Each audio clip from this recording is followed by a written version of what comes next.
Tapi ada sesuatu yang diungkap oleh para ulama una untuk tipe-tipe yang terakhir ini. Kita sampaikan untuk warning masing-masing kita. Ini intaran kita ya ikhwan. Karena ini yang dibahas adalah yang muntasibin ila sunnah wa salafiyah, yang mengatakan saya sunni, saya salafi. Dan evaluasi bagi kita yang terjun dalam dunia dakwah, para tulabul ilm, para mudarisin, duat ilallah, para asatidzah, para masyayikh, para ulama, dan semua para ikhwan, diungkap.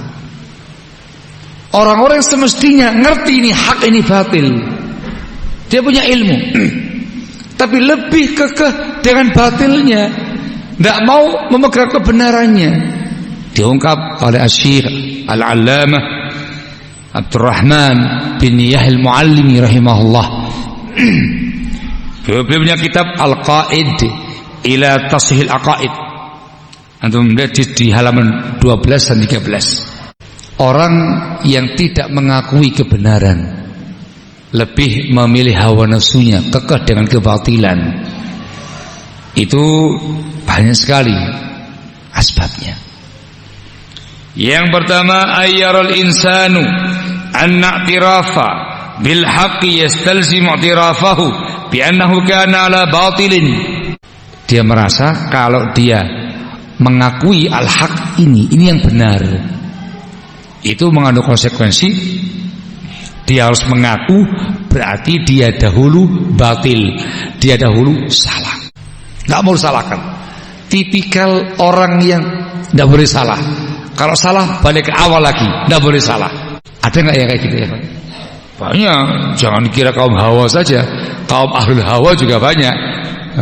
Barakallahu fikum. Tahu mana pertama hawa sama ahlul hawa? Jangan kaum hawa saja yang nggak mau salahkan. Siapa kaum hawa di sini? Siapa kaum hawa di sini yang nggak mau salahkan kebanyakannya? Jangan malu-malu.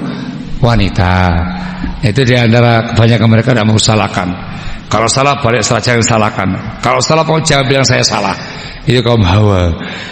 Banyak kaum yang ahlul hawa juga banyak, yang mengikut hawa nafsu juga banyak yang mau salahkan. Belum mengatakan seorang insan tumbuh kembang di atas sebuah agama, sebuah i'tiqad, madhab, ra'yu, pendapat yang dia dapatkan dari guru-gurunya, dari murabbinya, dari muallimnya, yakin ini hak. Dia mengkaji, dia membahas, yakin ini hak. Selama ini yang dia pegangi, ala haqqin. Ternyata tabayyana lahu, jelas gamblang bagi dia itu batil, itu menyimpang, itu salah. Entah dia membahas lagi atau orang lain yang ngasih tahu. Fasyaqqa alaihi ay'tarifa bidzalik. Susah, berat sekali dia mengakui itu. Apalagi sudah kena asabiyah, takid buta, yang sudah fanatik kepada nenek moyang dahulu, turun temurun ulama-ulama terdahulu. Berat sekali untuk mengakui ini hak. Karena dia meyakini kalau dia mengaku ini hak, dia harus mengakui dia batil, gurunya batil, guru-gurunya batil, moyang-moyang dia batil, gurunya menyimpang. Berat bagi dia untuk mengatakan demikian. Hati-hati, penyakit asabiyah, takid buta mendarah daging. Lepaskan dengan ittiba. Yang kedua, ayyakuna qad sara lahu fil batil jahun wa syuhratun wa ma'isyatun fayashuqqa alaihi ay ya'tarifa bi annahu batil fatadhhab tilkal fawaid. Ini yang paling banyak. Seolah-olah beliau ini hidup di zaman sekarang ini, menyaksikan kondisi real yang ada, fakta yang ada. Apa itu ya? Yang kedua, dia ini dalam kebatilan itu sudah mendapatkan posisi, kedudukan, jabatan, syuhrah, tenar, viral, masyhur, ma'isyah, dapat kehidupan dia, itu ma'isyahnya dia. Sehingga berat bagi dia untuk mengatakan saya salah, saya batil, ini keliru. Kalau dia mengatakan demikian, akan hilang semua faedah tadi, akan hilang jabatannya, akan hilang kemasyhuran, keviralannya, ketenarannya, akan hilang ma'isyahnya. Ini yang paling berat. Mengerikan. Sudah jadi kelas pejabat, mufti, mudir auqaf, mudir wazir wizara ta'lim, wala mufti am, wala syekh, jabatan besar ya. Wah, ini sudah menjadi kibarul masyayikh, kibarul ulama, hayahnya lagi besar ya godanya. Wah, yang ini kibarul ustad, kibarul asatidah, kibarul duat, besar godanya ya. Wah, ini mudir am di sebuah lembaga pendidikan. Oh, apa begitu? Wah, viral masyhur fulan dilulukan. Setiap kali datang dimuliakan, dihormati, masya Allah begitu. Yang lebih berat lagi ma'isyahnya di situ. Di situ ma'isyahnya. Paham kan ma'isyah? Yaitu kehidupannya. Di sana ma'isyahnya.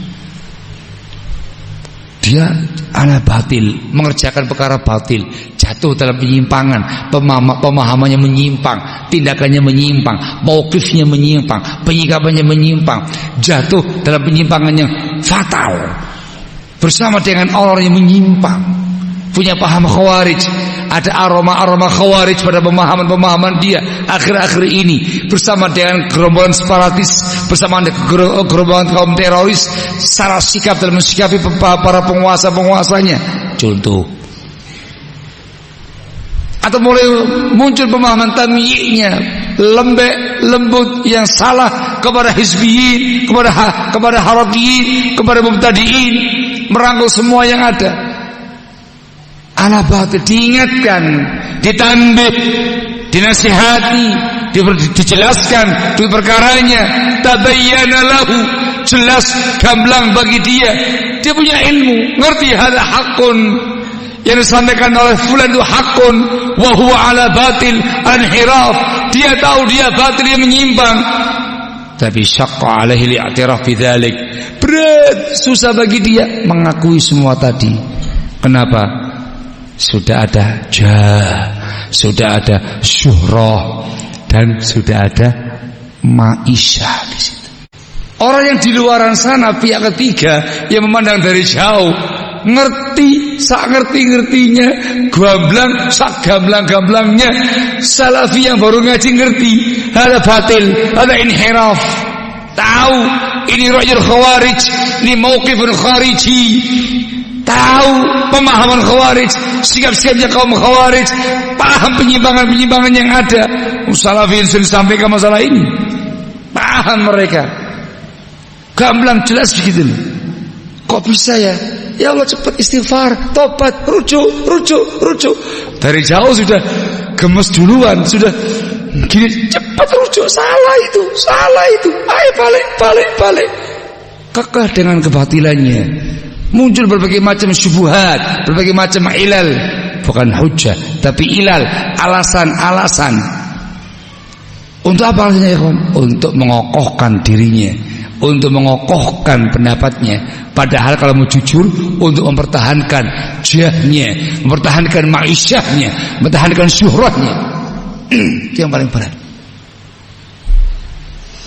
Fanharafa ma'aman haraf, menyimpang bersama dengan dia menyimpang ala ilmin, di atas ilmu yang dia miliki. Itu namanya dhalalatun wa ghiwayah, sesat di atas ilmu. Na'udzubillah. Barakallahu fikum. Mungkin kamu tanya, kenapa sih ini gamblang loh, ini jelas, ini syar'i, ini hizbi, ini penguasa yang sah, ini penguasa separatis. Masa kamu bela yang separatis? Kenapa kamu bela yang syar'i? Tahu, kamu kok bisa ya? Asbabnya banyak.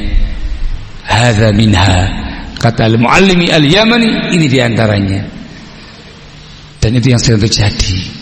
Dikarenakan sudah jadi posisi ini mufti, mudir, yang ini sudah punya viral, masya Allah, masyayikh kibar, duat kibar, wa ma'isyah, disuplai dia, ma'isyahnya disuplai, dari orang-orang yang menyimpang tadi itu disuplai. Dalam kondisi yang lainnya, hidupnya dalam kemiskinan, dalam kefakiran, keterbatasan, harus prihatin. dikarenakan dia kokoh ala sunnah alal haq, dia mana salaf yang wadih, yang jali, nggak ada supply, dia harus bekerja sendiri apa adanya, jual gorengan, jual ini, jual itu, yang penting hidup. Supply kehidupannya masya Allah mewah, glamor, menyenangkan, semuanya ada, rumah, mobil, ini, itu. Ini yang bikin susah orang mengaku salah.